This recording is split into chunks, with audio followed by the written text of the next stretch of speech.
ড্ৰাগছৰ বিৰুদ্ধে অভিযান অব্যাহত আছে মহানগৰ আৰক্ষীৰ।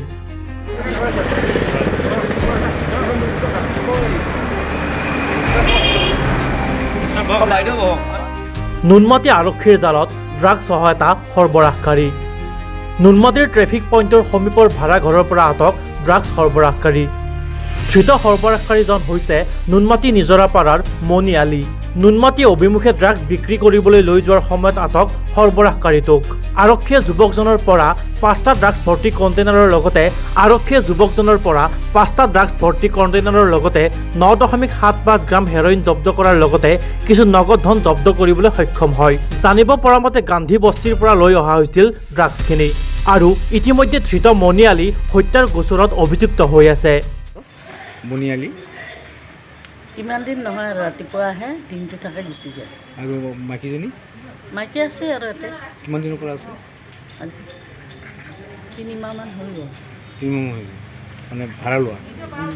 আজি মণি আলী কি পালে? মণি আলীৰ পৰা পুলিচে কি পালে মই নাজানো দেই। ক'লে নহয় ড্ৰাগছ কি পাইছে মই একো নাজানো। ড্ৰাগছ পোৱা বুলি ক'লে। পোৱা বুলি কৈছে আৰু জানো আছে নে নাই, দেখা নাই নহয় মই, মোকতো নেদেখুৱাই নহয়। এতিয়া আপুনি কি কৰিব বিচাৰিব? এতিয়া যিটো মানে ড্ৰাগছ বেপাৰ কৰে, মই কি কৰিম আৰু এতিয়া আপুনি কিবা ব্যৱস্থা ল'ব নে তেওঁলোকৰ ভাড়াতীয়াৰ বিৰুদ্ধে? এনে খালী কৰিব দিম।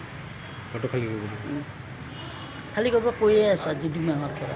কৈ আছে আপুনি?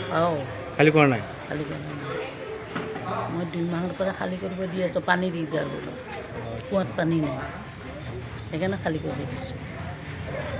কুঁৱা শুকাই গৈছে, তোমালোকে পানী নাই, তোমাক খালী কৰা।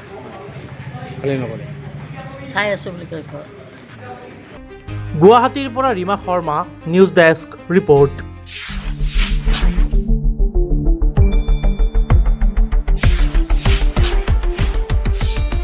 শুদ্ধ আৰু বিস্তৃত বাতৰিৰ বাবে চাই থাকক নিউজ ডেস্ক ৰিপৰ্ট।